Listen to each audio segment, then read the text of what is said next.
Wednesday morning. What's up, PJ? And welcome to wherever you're tuning in. It's our daily live stream. We got a lot to talk about. Now, usually, guys, Wednesday my time, Tuesday night your time, we're starting to get into the nooks and crannies of our parlays. So I woke up this morning with some good news. My sports book has opened up pretty much all the fights. We have fights in Mexico, we have fights in Argentina, we have fights in Africa, and we have the big one in New York City. And my book also released some method of victory prop bets. So we're gonna go over that today. If you've been on the channel, you would have seen my breakdown, analysis, and prediction of the Andy Cruz fight. And then directly after this live stream, I'm gonna be uploading my George Kambosos Jr. versus Richardson Hitchins analysis prediction. We could talk about that fight though right now. We could talk a little bit about how we think that fight's gonna go and some odds. Because I looked at some of the odds for method of victory for both the Andy Cruz and the Hitchens fight, and I was messaging some of my boys. What's up, Meech? Let's go. Daniel, there's money for sure, especially with this morning, waking up, seeing some of the method of victories. And I know a lot of people, a lot of the smart bettors are leaning on Hitchens to beat George, and a lot of the riskier bettors are seeing those wild odds, and they're going to throw a little bit of sugar on George. But the way I like making my money and the way I've stayed consistent. What's up, Havelock? I'll do my what's ups first before we get into the nooks and crannies. We're going to start with the Kambosos question, Lloyd. 100%. We'll wait till this simmers a bit. Guys, wherever you are, all I ask for you is just like this video. You know, I know a lot of you boys, and, you know, it's super, what's the word? I'm flat. You know, I like when you guys ask, but a lot of you guys have been asking me to do a Patreon or you know, another off-site sort of product, and I'm thinking about it. But for now, what's up, Goat? I'm giving all this away for free. All I ask for you is to like the video. Okay, Havelock's in the house, Goat's in the house. I'm gonna answer Lloyd's question. Let's start off with Lloyd's question. Do I think George beats Hitchens? You know, when I answer these questions. Oh, you know, we love our people tuning in globally. When I answer the question about an upcoming fight, I always have to ask, and this is where I lean on putting my money. And I brought this up yesterday, and I said, when we're thinking about gambling, we have to ask 3 questions. So with George Kambosos, okay, you have to ask yourself, do you see George winning a decision? Is George good enough? You know what? Let me rephrase that. Is George Kambosos good enough to win a decision? Is George Kambosos good enough to win a stoppage? Is George Kambosos good enough to make the distance with Hitchens? Now, when you look at the odds, all the money's on Richardson Hitchens. When you look at the big fight experience, all of that lines with George Kambosos. When you look at the type of guys he's fought, George has fought better guys. Has he been successful in those fights? No, he's been successful once. Guys, a lot of you would say that George didn't beat Mickey Bay. Some people are saying that George lost to Mickey Bay. George lost to Lee Selby. George lost to a few close fights that he won on the cards. So his last fight in Australia, he fought a guy named Jake Wiley. That was George's first fight at 140. And when you watch the tape, I watched that fight live. George started off well with his engine, but he was losing rounds mid to late fight. And no knock to Jake Wiley. I know Eddie Hearn signed him. I think he signed him to a multi-fight deal with Matchroom. But Jake Wiley should not be winning rounds against George Kambosos in a featured highlight fight in Australia. So I don't want to say George is shot. I don't want to say he's never been that good. All I'm going to say is Richardson Hitchins' path to victory. You know that the kid, my problem with Richardson Hitchins is that he doesn't, Maxie Hughes, Havelock. Richardson Hitchins he doesn't do anything that jumps off the paper. He has a technical jab. Yeah, so he has a technical jab. And I'm an Aussie. You know, I've lived in Australia for 12 years. I'm an American, but you know, it's hard for me to cheer against Australian fighters. I'd be shocked if George beats him. Okay, let's talk about the method of victory odds real quick. Because how does George beat Richardson Hitchens? You know, even George does a lot of things sort of like, I guess I'll use the word frantically. He doesn't enter the pocket technically. He uses a lot of movement. He doesn't really have an economy of energy either, and you see him kind of fade towards the later rounds. An economy of energy is when you watch a fighter and everything that fight. Think about, a really smooth technical boxer that you cheer for. Everything they do, nothing's wasted. Even the feints, everything has intention. George isn't that guy. George is really kind of frantic, enters the pocket, doesn't set his jab up, gets hit a lot. He wants to fight you in a phone booth.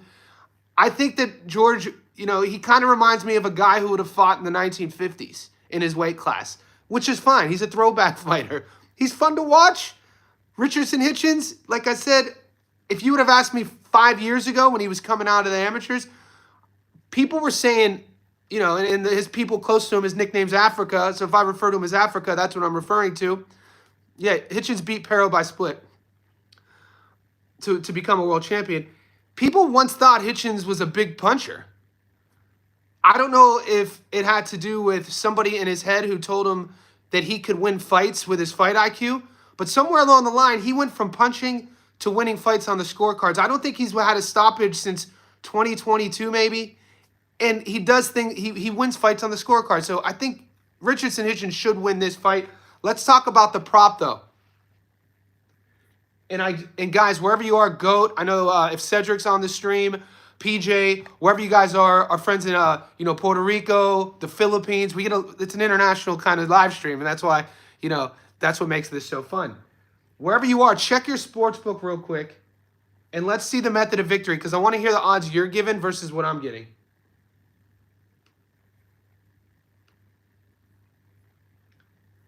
Because if you like Richardson Hitchins on the money line, $100 gets you $10. So he's a huge favorite. But listen to this.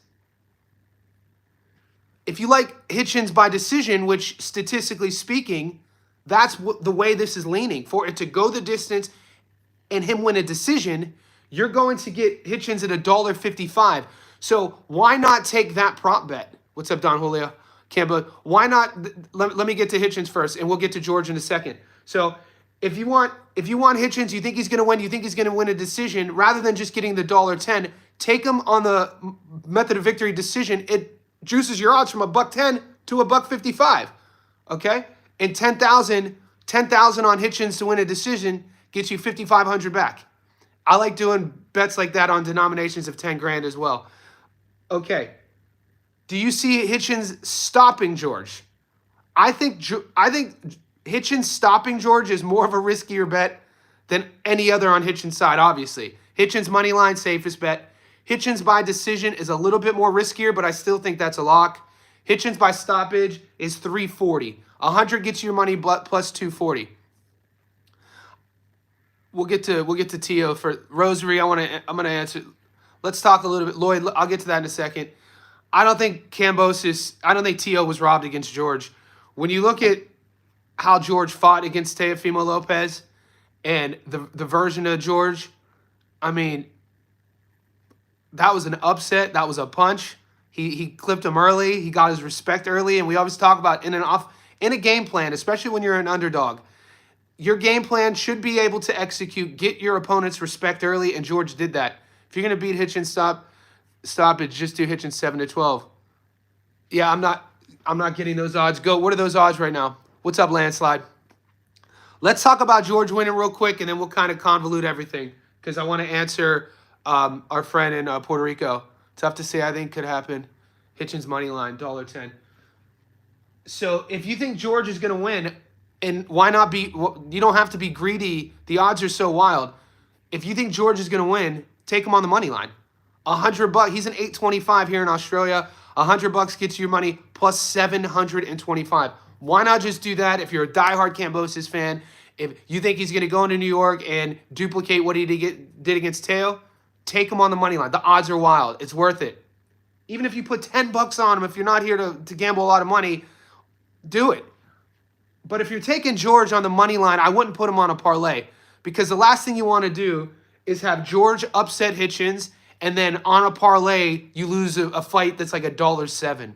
You know what I'm saying? So strategically, and the way you should go about this, if you're really going to invest in George winning this fight, just do him on his own. George just came up. I know. Rosary, that's what I was talking about. And his name was Jake Wiley. Rosary is referencing George's last fight. against a domestic level Aussie named Jake Wiley, in which George was losing rounds. So landslide that. And if you think George is going to knock him out, I mean, when's the last time George had a stoppage?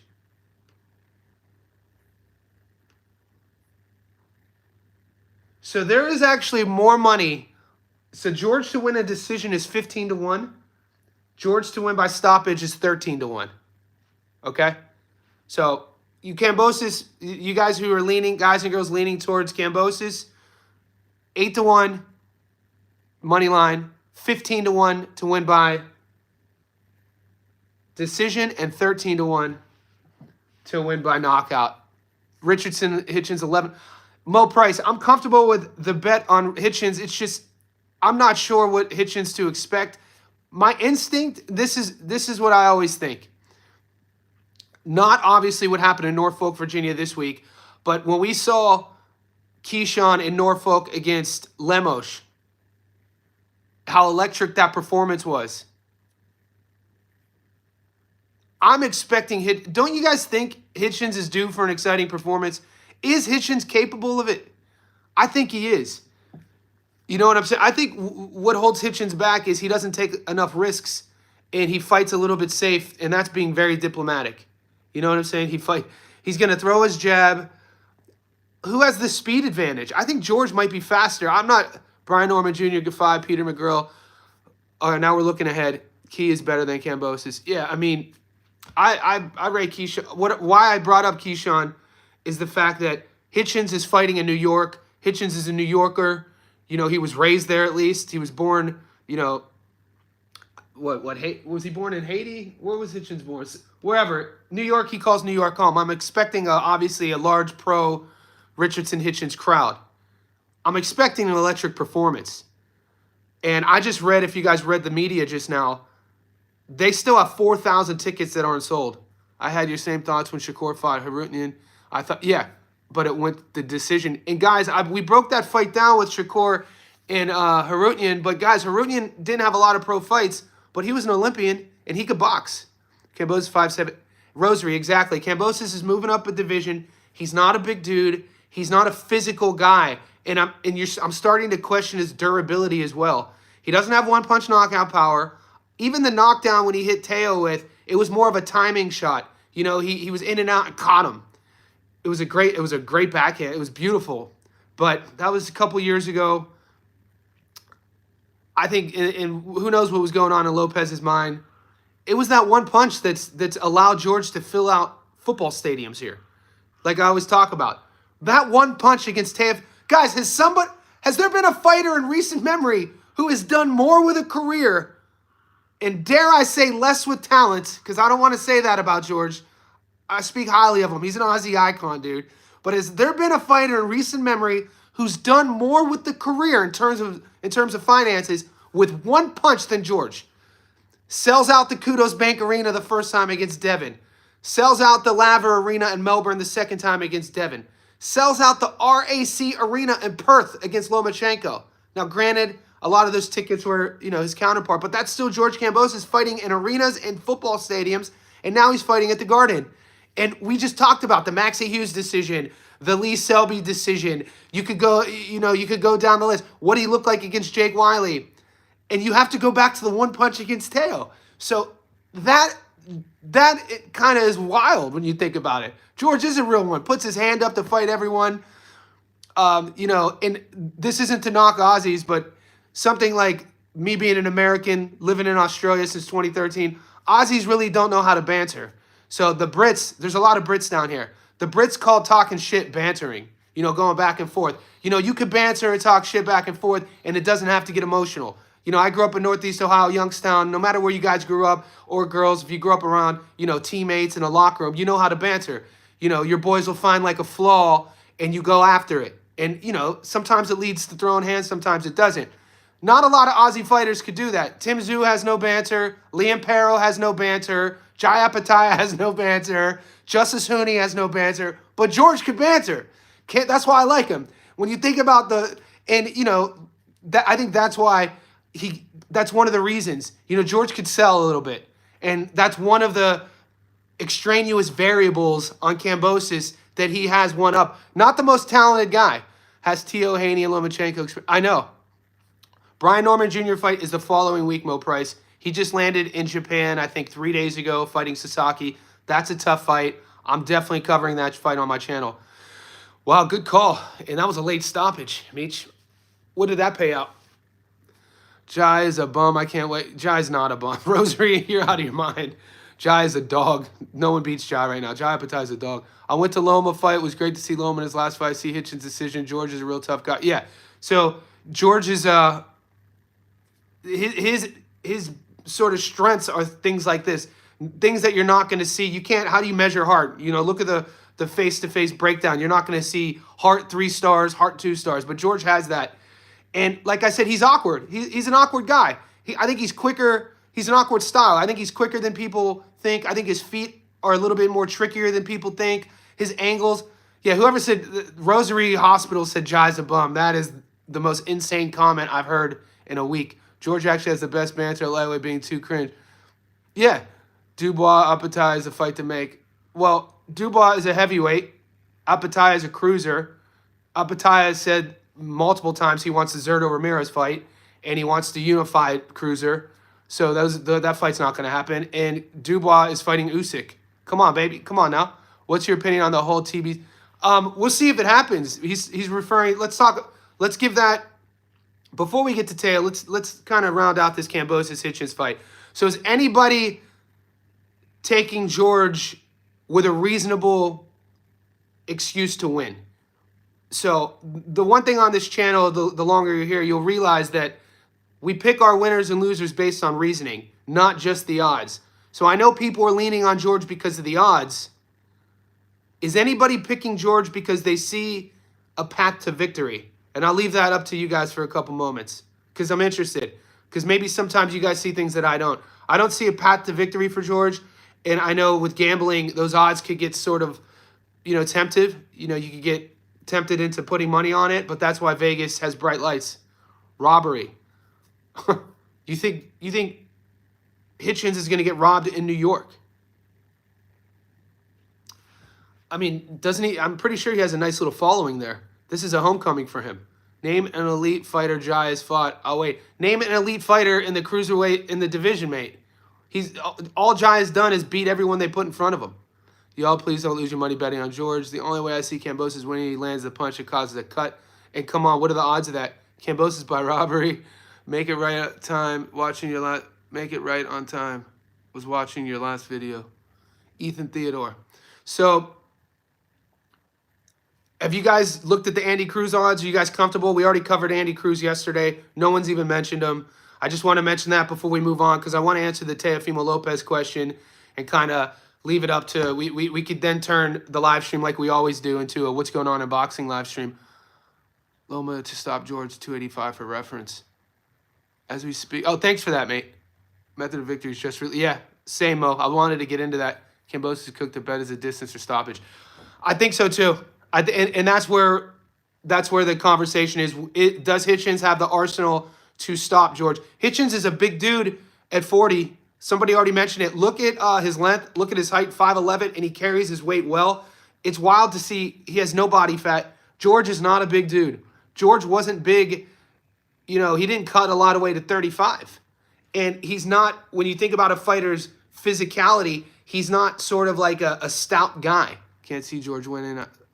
Maxie Hughes we talked about.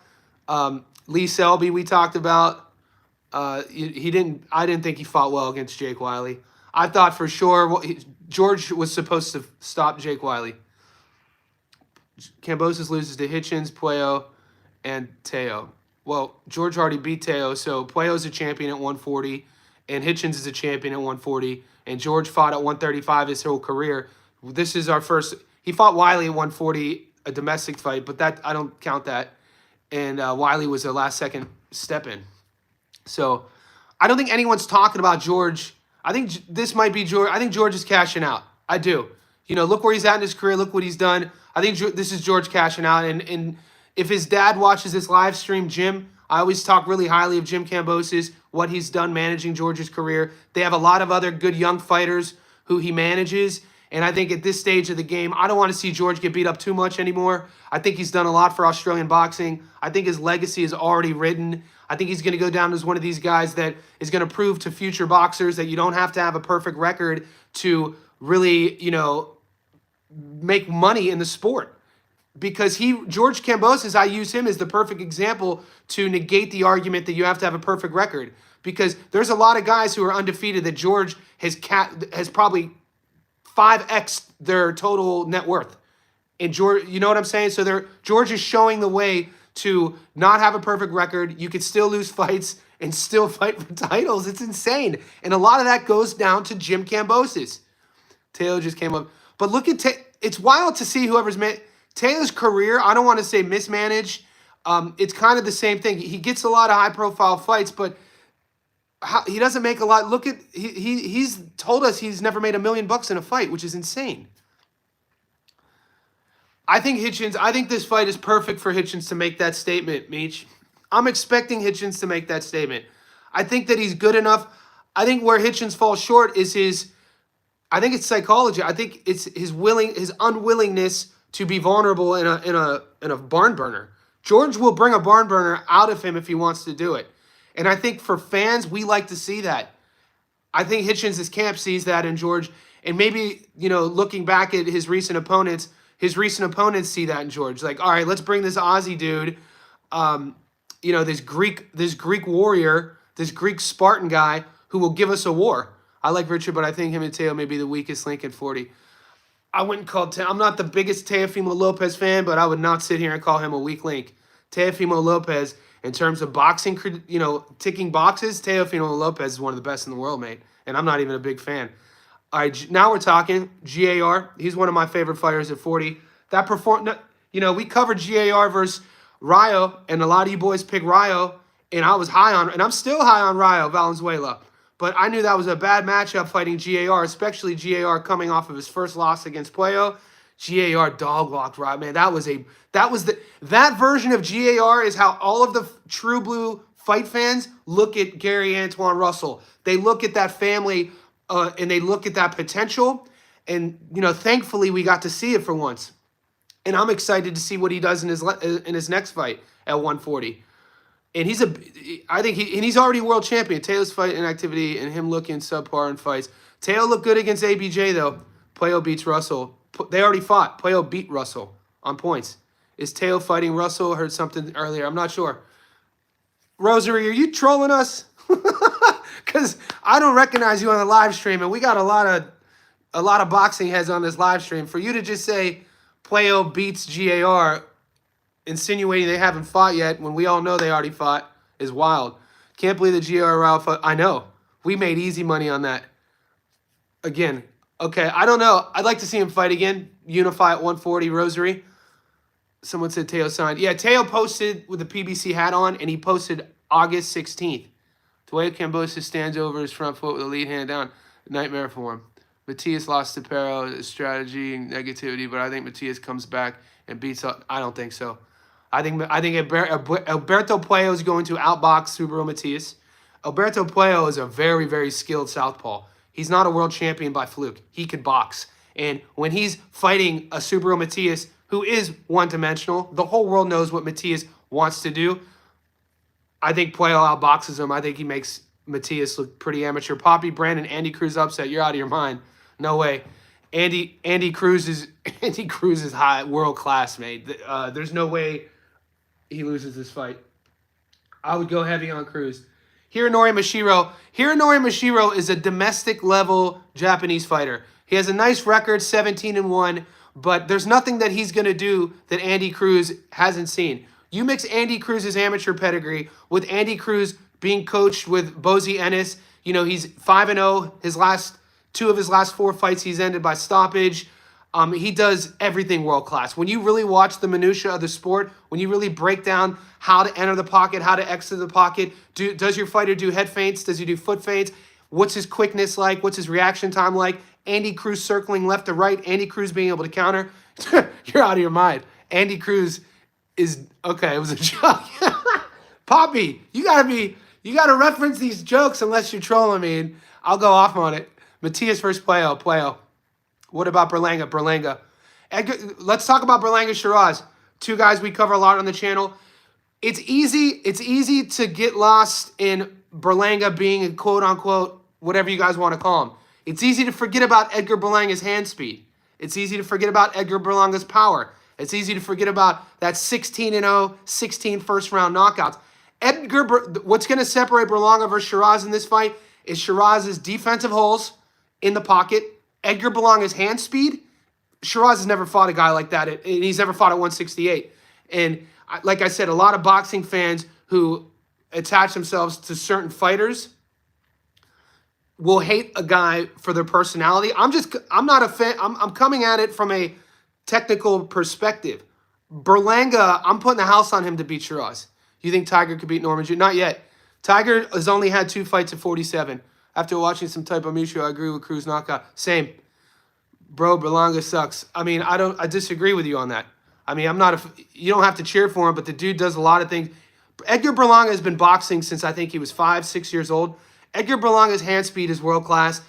Edgar Berlanga's power is there. Edgar Berlanga knows how to fight, knows how to box, and he's a dog, dude. I don't understand. I mean, I do see why some people would hate on him. But as a boxer, he does a lot of things good. I don't think Tiger sucks. Tiger has a lot of upside. Yeah, that fight is 50-50 to me. Gary got Shiraz, and you got Berlanga. I'm down the middle. We got time. We got time, GOAT. We got time. I agree. I got Berlanga to win that fight.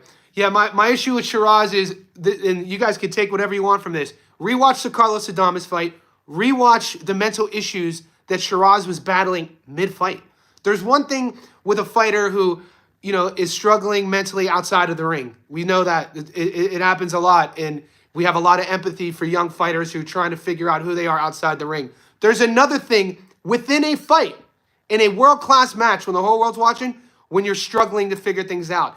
And you watch that fight again, watch from about the 4th round onward, watch his body language, watch his interaction with his corner, watch how he reacted to Adames' pressure. Because the first 3 rounds, Adames acted like a world champion. He was just being calculated, wasn't being aggressive. He was seeing what Shiraz was going to do. Because Shiraz coming to that fight, everybody was saying Shiraz was going to walk him. Not I.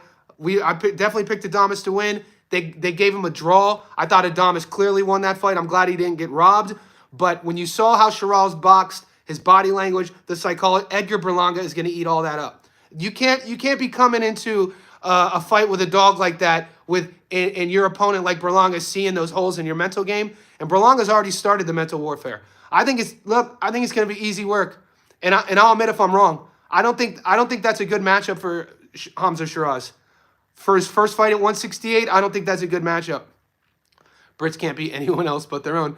All right, gold member, but Fabio Wardley just beat Justice Uni. Berlanga is no Shiraz. I know Berlanga could pop, and he got hand speed. Shiraz is a little bit slow, a little bit awkward. Shiraz is lacking a bit of, I don't want to say durability, but his balance. Watch Shiraz fight in the pocket. He's a bit long and wide. He's not here. He's here and here. He's not here. It's a bit, that goes a long way at the world-class level, especially when you got a guy like Berlanga, trying to get your chin. Berlanga is Adames. So yeah, you don't have to agree with me. This is a fun conversation. I'll go back and forth all day. That was a lucky shot, bro. I know. I know. Come on, gold member. You said a blanket statement. Recent memory. Come on, gold member. You know I was a Huni guy. Berlanga is no Adames. I'm a big fan of Carlos Adames. I don't like comparing guys at different weight classes. You know what I'm saying? Considering Carlos started, I think, didn't Carlos fight at 40? Maybe he started at 47 and he climbed up to get to 160. Berlanga is just a naturally bigger dude, different style, different psychology in there. Yeah, it's wild. Go to Google and type in Edgar Berlanga, I think 2017 or 2016, and read all the headlines. And it wasn't that long ago where the whole boxing world was enamored by him because we hadn't seen a guy come out and knocking dudes out cold. Granted, his opponents weren't that high, but a lot of fighters who come out, start their pro career, are fighting guys who aren't that good and not knocking them out. So that's all I'm saying. If Crawford is fighting Canelo in Vegas, then Canelo wins easily. Wow, that's a wild statement. Bivol beat Canelo 10 rounds to 2 and was barely given a 7-5. Yeah, but Bivol is a Russian in Vegas. Crawford is an American in Vegas. I mean, did you guys watch the stare down today? And Bud put up some footage of him doing some shadow work. I thought I covered that, Rosary. I mean, part of a fighter's camp, part of a fighter's sort of handlers are to manage their career and to pair them up with an even playing field as you climb the ladder. It's a litmus test. And if that were the case, low-level opponents, I love this narrative that people who hate on Berlanga talk about low-level opponents, then shouldn't every boxer who turns pro knock all of their opponents out who are low-level opponents in the first round? Shouldn't they all do that? Or no, that doesn't happen. It's only happened a few times, right? Berlanga's one of them. Mike Tyson was the other. So the guy could crack. The dude could crack. And his hand speed, because we know that a lot of power doesn't come from just hitting the button. A lot of power, if you guys really want to become a nerd about strength and conditioning, so something I don't talk about on my channel is I'm a strength and conditioning coach.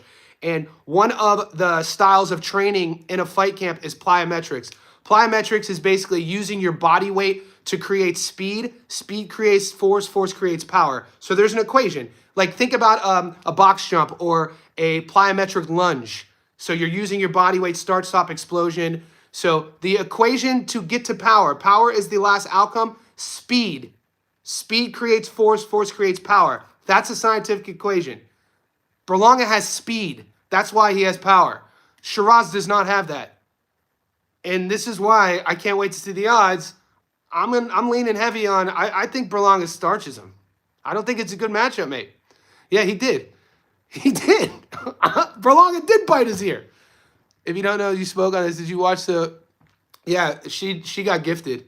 He's talking about the women's title fight. I think they fought at Franchon Zern. Hamza started to full. That's what I'm talking about, Meech. Berlanga 200 on fight night. Meech, and look, we see how these guys fight. Brian Norman Jr. versus Jin. All right, guys, this is where the live stream turns into the Wild West. Brian Norman, next week, it's a tough fight for Norman. I don't rate Berlanga. Shiraz open at plus 150. I had Albright beating Kelvin. He did beat him. Edwin beating Keyshawn. Not me. I thought Keyshawn was going to beat Edwin.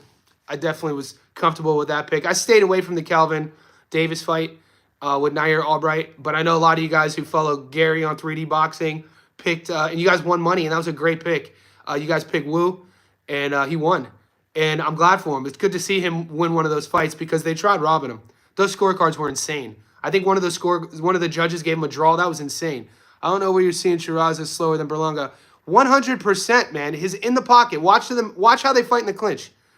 Berlanga respected Canelo's power. He's not going to respect. Nope.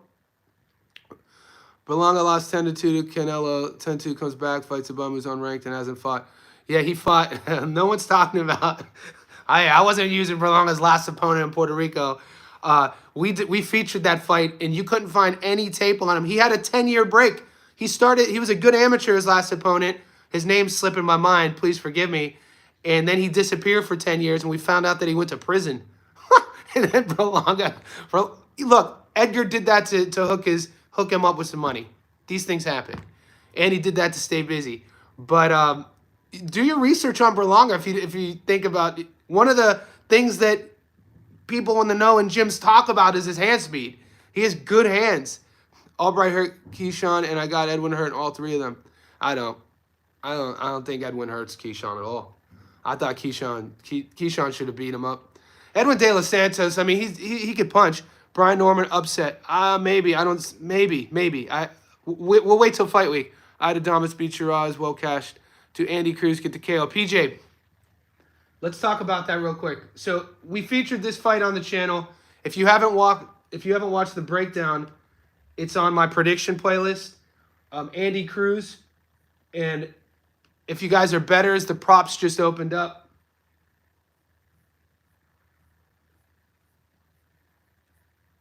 Let's see what Andy Cruz for stoppage. Because the money line, there's not really any juice on the money line. Andy Cruz is $1.08. $100 gets you $8. Andy Cruz to win by stoppage is 2-1. Now, granted, Mishiro's never been stopped, but like I said in my breakdown analysis, Mishiro's 17-1. He's a domestic level Japanese fighter, which is fine. We know the Japanese fighters could crack. They could box. So what does that mean? He's going to come into the fight. He's going to be technical. I think that Andy Cruz beats him everywhere. Is Andy Cruz a notorious finisher? Historically, no. And this is why he knew he had the wherewithal to move camps when he entered the pro ranks. Because if you know anything about the amateurs and the pros, amateurs, different fight style, more of a scoring point system, win rounds, you win the fight. The pros, you have to sit on punches. He goes to Philly. He trains in Philly with Bozienes. 2 out of his last 4 fights, he won by stoppage. It's not a bad bet, guys. I think I'm taking that prop bet. On my money line, obviously, Cruz to win, not a lot of juice. Yeah, so Will, my 2-1. So Andy Cruz on points is $2.13. These are the odds I'm getting. Andy Cruz by stoppage, $2.15. I fought Andy Cruz in the amateurs. That Andy Cruz fight is going to look like Shakur versus Yoshino. I think so. Yeah. That was was that fight at 126? When Shakur fought him? Yeah, that's been a while ago. I always, with Shakur, since we're talking about him, I'm just always waiting for the version who fought Jamel Herring. You know what I mean? That's Shakur. I respect your opinion. Nevertheless, I want to be professional, better like you, muscles, and I'm getting back in shape. Ethan, let's get it. I think Berlanga is going to put a lot of pressure on Shiraz, and he can't take it. Tevin Farmer, Kid Austin's a fight. I got Farmer too, Joseph. We talked about Farmer versus Floyd Schofield yesterday, and the one thing that when I think of Tevin Farmer's career and legacy up until now, I think it's very similar and akin to Sandor Martin. When you look at how many close fights both guys have lost, when you look at their skill set, I think Tevin Farmer is world class. He's one of these guys that doesn't get the close decisions. And he stopped him at 35. All right, I forget what fight I was thinking about. But Farmer's last fight against Zepeda, I actually was more impressed with him in that fight. And Zepeda's pressure, even though Zepeda won the fight, I think he should have won the fight. We got to see Zepeda's pressure and output doesn't really put you in danger of that one-punch pop. He has a lot of stoppages, but Zepeda's style is he'll drown you. Tevin Farmer is world. I think Tevin Farmer beats Floyd Schofield. There's nothing that I've seen from Floyd Schofield that impresses me. And that's not supposed to be a bad thing. But when you look at who Floyd Schofield's fought and you look at Tevin, what he's done, granted Tevin's, I think, 35 now. But what I saw in his last fight with Zepeda, he still has it. It's not like, I didn't even see Tevin taking any sort of like degradation. Maybe I'm wrong. If you guys, I think that's a bad matchup for Floyd. Man, I'm going to stay out of that one. Yeah. And look, Floyd is a hot prospect for a reason. But when you throw in a hot prospect against a world level guy, we'll see what happens. It is a young man's game. And I know that. We'll wait till we get there. So he's 33. We'll wait till we get there. Like I said, I don't like giving my prediction. If I saw the odds, I don't have the odds up. They don't, in Australia, they don't think too far ahead, so I don't know what the odds are. Yeah, Tevin's, I didn't think he'd be able to move up weight classes and still be durable, but he's like, he's sturdy. And, not that old, but look how many fights. How old's Floyd Schofield? When you're looking at age, if we're going to use that to reason. And, the saucy money will be on Floyd. I'm sure Floyd, did you give your prediction on the fight? Yeah, zoom in. Same, zoom in. We're leaning on the same, Hitchens. Not too old, he could still do damage. I think so. Do you do any live betting? David, I tried to do live betting last weekend, and the odds closed so quick. Especially in that division. That's why I said that. Tevin Farmer always coming up short. PJ, exactly. Think about Tevin Farmer's legacy, the decisions he's come up just short. Think about Sandor Martin. A lot of us thought Sandor Martin beat Puello. And then look at the other fights he lost close decisions to. Kid Austin reminds me of Sean Porter. See, Sean Porter's a Northeast Ohio guy. I watch Porter and the amateurs. Does Floyd have that dog? Is Floyd a dog like Porter? Because Porter wants to be in the phone booth the entire time. I don't know. And Porter, man, his resume is out world. Porter's a Hall of Famer. Do you follow bet on MMA? Yeah. Zoom in. I won a lot of money on Mario Bautista beating Patchy, and I won a lot of money on my boy Joshua Van beating getting a stoppage. So I won a lot of money, and I've been covering MMA early days. Like the first book I wrote was all about interviewing like the OGs. Hoist Gracie is in my first book. So yeah, I just don't feature those fights on my channel. But on the live streams, if you ask, yeah, we both had Van. I'm a huge, but people sleep on Batista. Batista's a dog, dude. When he beat Ricky Simone, I became a Batista fan. Hitchens will win decision 11-1, be a shutout, maybe. That's Joshua. That's where you have to think about where you put your money. Van not beating Royval. But Van could crack, man. I'm a big fan of Brandon Royval. I think the difference with the Brandon Royval fight, we're talking about Raw Dog versus Josh Van, is Royval, you can fight Royval's ego. Royval's obviously, on paper, would be a better grappler, but Josh Van could wrestle too. And in terms of technical boxing, both guys are from Texas. I mean, even though Joshua Van was born in Myanmar, but you got Adrian Yanez, Texas boy, and you got Joshua Van. Those personally are two of my favorite pure boxers in the UFC. So if Brandon Royval is going to stand and box Joshua Van, I'd like to see those odds. And we know Van stays active. And we know Royval's had some injuries. He's up there. I think he's in his early 30s now. He's been in some wars. Brandon Royval's one of my favorite fighters to watch. Super exciting. It's just going to come down to see what fight, if he chooses to fight Josh Van's fight. Because if it's fought on the feet, I'm taking Joshua Van. Even Joshua Van, the only loss, I think he lost to Charles Johnson. And Charles Johnson is a real weird style at 125. 5'9", cardio for days, could wrestle, long, awkward. And Joshua Van, I think, was 21 when they fought. And he, no amateur career, was only a fighter for a few years. I would take the upset. I got to be honest with you. Josh Van could crack. At 25, too, he got power. Olympic gold medalist, 16-time national champion. Johnny, you're going to be covering me soon. I'm 19, and I got my first fight. Nice, Zoomin. That's what's up. Wish me luck. I wish you luck. Thank you, Zoomin. Nice chatting with you. I love hearing stories like that. And on the channel, Joseph Brown, I've covered him. I've interviewed him on my channel. Schofield's going for the knockout. How do you personally manage your bankroll? I have margins for that. It's a chat to have offline. Have luck. I didn't like what I saw in Schofield's last fight. He turned his back towards the fighter after getting knocked down. I know. Any tips? I think Hitchens gets stoppage here. All right, we got a lot of questions coming in. Let's put a bookmark on Hitchens. And guys, in terms of where you're putting your money, this is why it's gambling, right? Because I could see Hitchens stopping George, and I could see Hitchens winning a decision. You could see, you got to ask yourself, what do you see more? George is at the twilight of his career, man. I hate using the word cashing a fighter out. I think you got to think George is cashing out that one big payday, unless he wins. But I don't see him beating Hitchens, man. Hitchens is a big boy at 140. He has a long jab, and he uses it really well. George doesn't disguise him entering the pocket. George's jab, he doesn't extend it. He has short arms. But everything we're saying, George versus Hitchens, we said George versus Teo. And look what happened. So this is why it's gambling. Now, let's get back to that decision, Hitchens by decision or Hitchens by stoppage real quick. Okay? Just so we could clarify those odds, guys. Because we could all agree. Yeah, okay, zoom in. Let's stick to that. So we could all agree, if you want the money line pick and put Richardson Hitchens on your parlay, $1.10, very low risk, very limited reward. Hitchens by decision is $1.55. Hitchens by stoppage is $3.40. So then it comes down to how much money you want to put on it. Because if you're going to go method of victory, guys, I'll never load up more than 2 picks on a method of victory. Like last week, even I won all my money on one fight.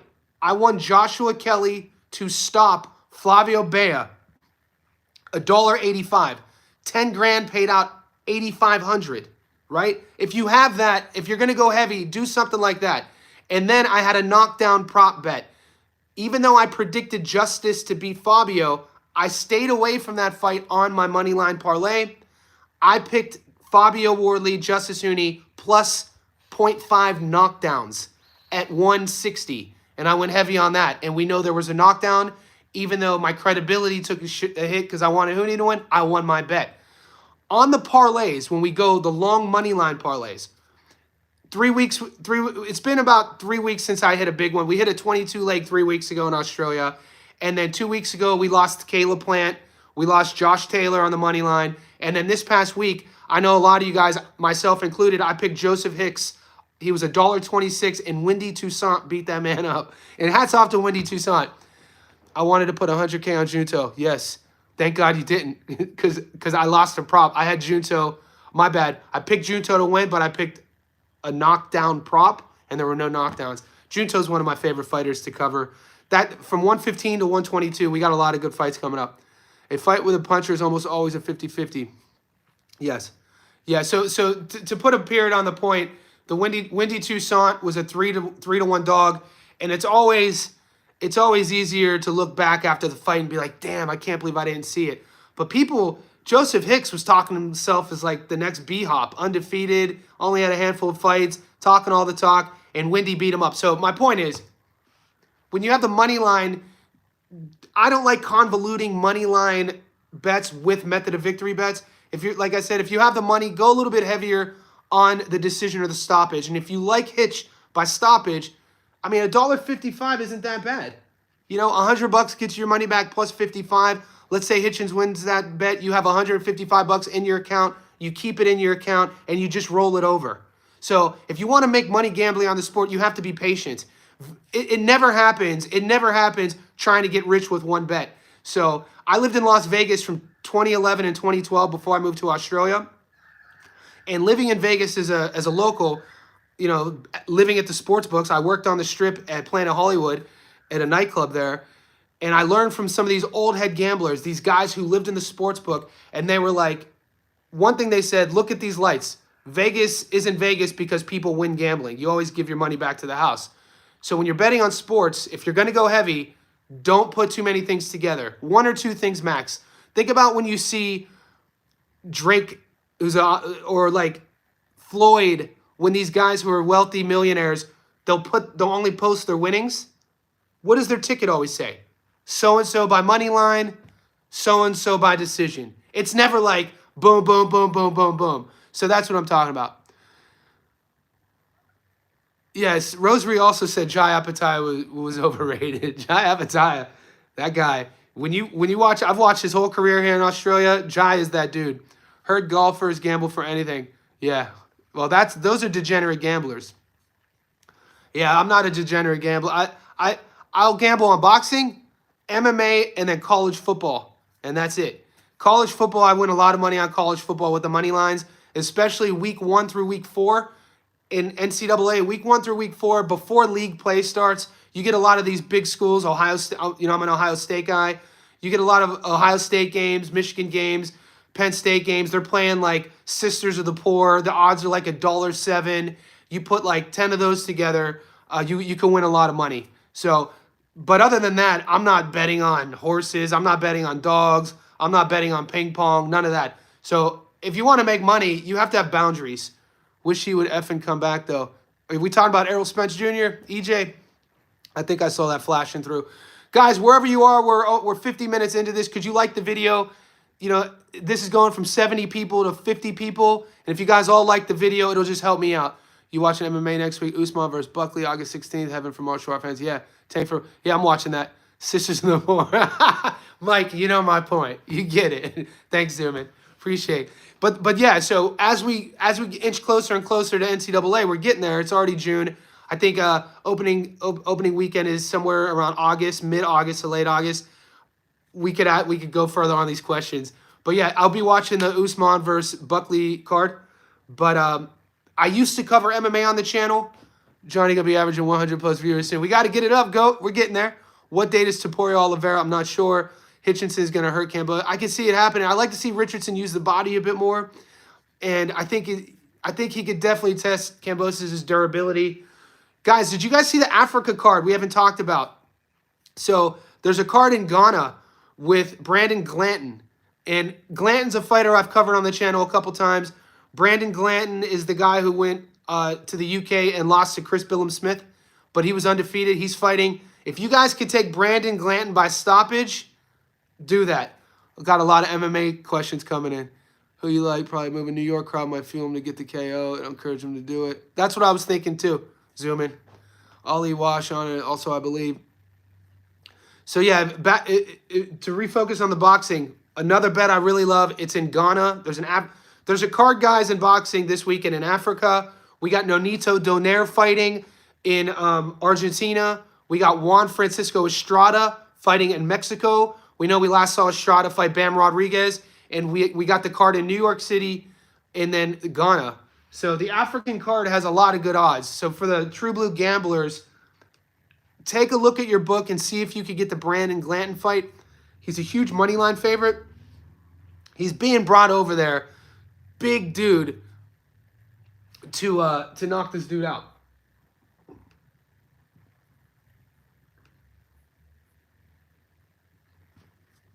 Ollie Wash is no good. Yeah, I don't bet on Ollie Wash. He lost to a boy from my hometown. Ollie Wash lost to Danny Feelgood Hollywood Rosenberger, by the way. And remember, Hitchens was in Boots Daniels, and he said he liked how Boots broke him down, body will be. Yeah, I think so too. And somebody mentioned earlier that I think because it's in New York, I think Hitchens, 140-pound, got the strap. I think he's going to have a good performance. Yeah, comments help. Comments and likes help. Thanks for asking, Zoomin. So the more you comment, keep the engagement going, and like this video, it helps. It is 7:20 in the morning here in Sydney, Australia. Wherever you guys are, I thank you. I'm betting 11K on Paul. Oh, God. Jake Paul's entered the chat. Imagine wanting to bet randoms in chat. Ali Venfold. I know. That's kind of wild. I just read a story about this just happened in Las Vegas 2 nights ago. 2 YouTubers. One YouTuber had like 3,000 subscribers. Another YouTuber had like 400. They got into a beef on Las Vegas Strip, and the dude pulled out a burner and murked. And yeah, it's a wild story. So guys betting on fights in the chat is pretty insane. Parlaying Brian Norman, Hitchens, and Andy Cruz. Maide Ola, I don't hate it. I like it. I have so some of my standards of my rules of my own betting, I don't like carrying week to week. You bet me on Jiver Zerto. Yeah. I bet on Brandon. I know. No, Brandon Glanton lost to Chris Billum Smith. That wasn't a young kid. We picked Glanton to win, and he lost. My point is, Glanton is brought over to Ghana for his next fight, which is this weekend. And Glanton's a big favorite. He's going to stop this dude. And Chris Billum Smith was no young. Chris Billum Smith was a seasoned. Chris Billum Smith was a seasoned fighter, dude. He was a tough out. And we took Glanton as an underdog. But think about it, he was up for it. Glanton just couldn't find. I don't think Glanton underestimated how tough Chris Billum Smith is. To beat Chris Billum Smith, you have to get a fire hydrant and like a baseball bat and hit him over the head with it. Yeah, no, I won money on Mario Batista. I told you guys. You guys asked me about that fight. On this live stream last week, you said Patchy Mix. I was like, Mario Batista beats him. So we won money on the UFC. 4K. Rosary Hospital has said that he's fought in the amateurs against Andy Cruz. And you also said you fought in the amateurs against, who was the other one? So, I don't know. I don't recognize you on the lives, but you're out here calling dudes out, dude. I like it. Chris Smith is Chris Billum Smith is a tough out. So Glanton, I think Glanton took a lot from that loss. I'm broke. Yeah, Zuman's a young fighter. Tim Tszyu versus Brandon, 2 Austria for the win. Seb Fandor, he's fighting. Shakur, if you want to do a couple hundred, I'm down. Did you guys see Tim Tszyu flew out Michael Fox? I posted it in our community section. So in preparation for fighting Seb Fandor, Tim Tszyu flew out and is sparring with Michael Fox. Bit of a taller guy. We last saw Fox fight Serhii Bohachuk, Shakur, Andy, and Morataya in the amateurs. How'd you fare against them? Those are all world champions. Well, Andy is on his way. What do you guys feel about Morataya being elevated? Morataya is now, with Loma retiring, the IBF champion. Shakur, WBC, Tank, WBA, and we know that Keyshawn got stripped. Tszyu is banging on Fandor before the cut. Yeah, but for 4.5 minutes, Jinx, I agree. I mean, I've rewatched that multiple times. It wasn't one-way traffic. The cut happened at the end of the second round. Brandon Glanton, PJ, is fighting.